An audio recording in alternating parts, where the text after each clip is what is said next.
My name is Jonathan Sherwood. I'm reporting on the thermocouple time constant practice experiment, and I'm in group 3.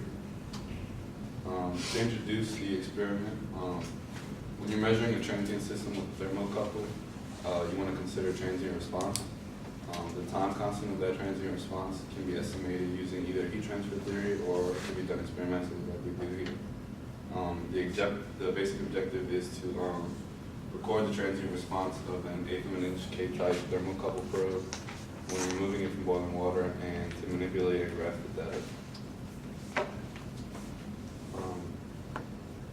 Using the lump capacitance theory, you have the rate of change of the thermal energy system in equation 1.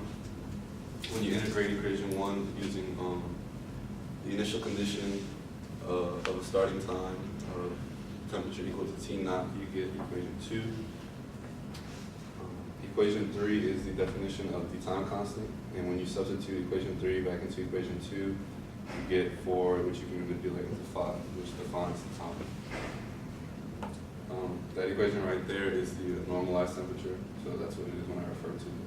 So the basic theory of this experiment is to plot the time versus the natural log of that normalized temperature, and the slope should give us the negative tau value.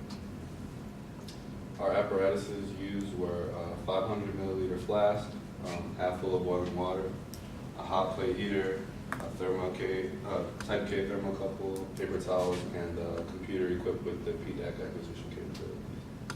Here you can see the yellow thermocouple, the hot plate, the beaker, and the computer. Before I go into the results, the basic procedure is just to insert the thermocouple into the boiling water without touching the bottom or the sides, then taking it up, wiping it off, and placing it down, and letting it get back to room temperature. It's important to wipe off the thermocouple and not wave it in the air because it will affect the temperature difference. So here's the temperature versus time. This is basically just the graph of the raw data. Here's the normalized temperature versus time. It's pretty much the exact opposite of the temperature versus the time. And here is our natural log of the normalized temperature versus time. And then I took the curve fit of that to give us the slope.